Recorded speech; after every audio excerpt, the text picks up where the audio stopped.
नमस्कार, मैं राहुल कुमार कोचगांव कन्वर्सेशन में एक बार आप सभी का फिर से स्वागत है। बिहार में चल रहे राजनीतिक घटनाक्रम को जैसा कि आप देख सकते हैं, मैं अभी deputy chief minister Tejashwi Yadav के आवास पे हूँ और यहाँ पे राजद की कोर कमेटी की बैठक चल रही है। यहाँ राजद के तमाम जो 79 विधायक हैं, उसके अलावा जो उनके पार्टी के वरिष्ठ नेता हैं, अध्यक्ष हैं, सदस्य, सभी इस कोर कमेटी का हिस्सा है और यहाँ पे अंतिम रूप दिया जा रहा है कि आखिर उनका अगला फैसला क्या होगा, किस तरह से वो आगे बढ़ेंगे। क्योंकि जो राजनीतिक घटनाक्रम है, उस पर एक अपडेट आपको बता दें। नीतीश कुमार का लगभग बीजेपी में जाना तय हो गया, सीट शेयरिंग की बात हो गई है। आज बीजेपी के तावरे जी आज पटना आ चुके हैं, उनकी भी कमेटी की बैठक हो रही है। इससे पहले सम्राट चौधरी जो बीजेपी के पार्टी प्रेसिडेंट है, वो जीतन राम मांझी के आवास पे गए, उनसे मिले, उनको कॉन्फिडेंस में लिया।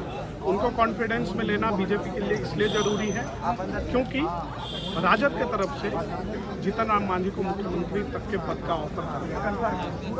क्योंकि आंकड़ा आपको समझना होगा, अभी बिहार विधानसभा में 243 सदस्यों की संख्या है, जिसमें सरकार बनाने के लिए 122 सदस्य की जरूरत है। इस 122 में सबसे बड़ी पार्टी राजद है, जिसके पास 79 सीट।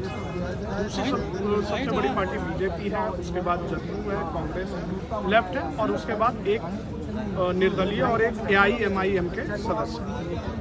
तो कुल अभी जो राजद के पास है वो 114 सीट, क्योंकि 79 उनके अपने राजद में 19 हो गए कांग्रेस के और 16 सीटें हो गई आपको लेफ्ट और बाम।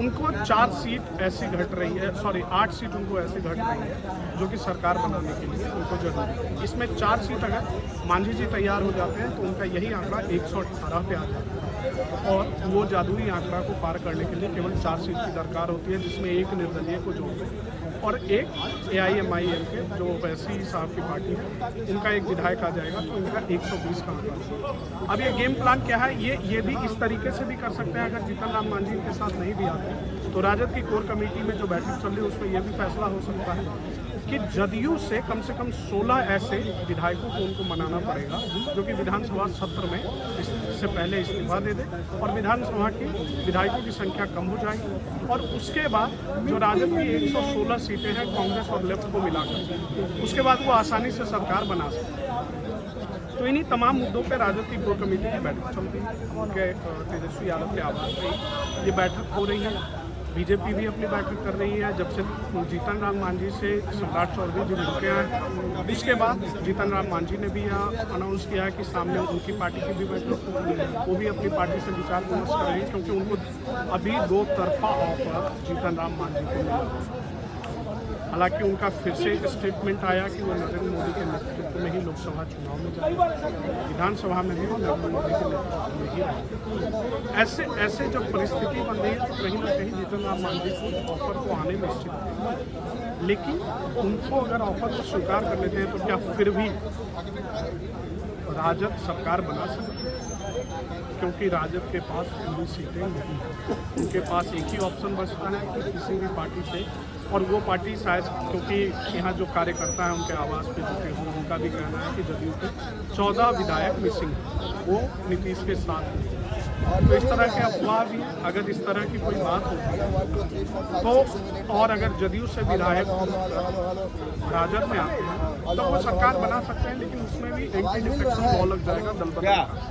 क्योंकि किसी भी पार्टी से कम 2/3 विधायक जब तक दूसरे पार्टी में विलय नहीं करते तब तक उनका कोई मतलब नहीं होता और उनकी पार्टी फिर उनकी विधायकी और उनकी सदस्यता रद्द हो जाएगी। तो अगर सदस्यता बचाना है तो कम से कम 2/3 विधायक को किसी भी पार्टी से जब आएंगे तो 2/3 विधायक, मतलब अगर जदयू से आते हैं जिनकी संख्या अभी 45 है तो कम से कम 30 विधायकों को राजद में शामिल होना पड़ेगा। तभी यह संभव हो सकता है कि राजद अपने सरकार बना पाएगी और तब deputy chief minister Tejashwi Yadav मुख्यमंत्री बन सकते हैं। फिलहाल तो अभी यह भी नहीं कहा जा सकता कि ये कितनी देर तक इनके आवास पे ये बोर्ड लगा रहेगा उप मुख्यमंत्री का। ये बोर्ड कभी भी शायद हट सकता है, क्योंकि जिस तरह से नीतीश कुमार कल से कई सार्वजनिक कार्यक्रम में जहां मुख्यमंत्री और उप मुख्यमंत्री दोनों का होना तय माना जाता है, तो ऐसे कई कार्यक्रम हुए, लेकिन उसमें केवल मुख्यमंत्री नीतीश कुमार जी अकेले, चाहे वो हाईटी पार्टी राज्यपाल के हों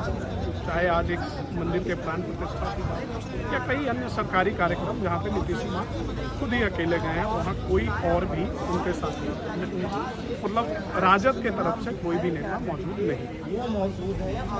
तो ये तमाम खबरें हैं, ये तमाम अपडेट है जो मैं आपको अभी तक बता रहा था। जल्दी ही हम देखेंगे कि कितनी जल्दी राजद की कोर कमेटी की बैठक समाप्त होगी और आगे अगर कुछ अपडेट आएगा तो हम आपके पास जरूर साझा करेंगे।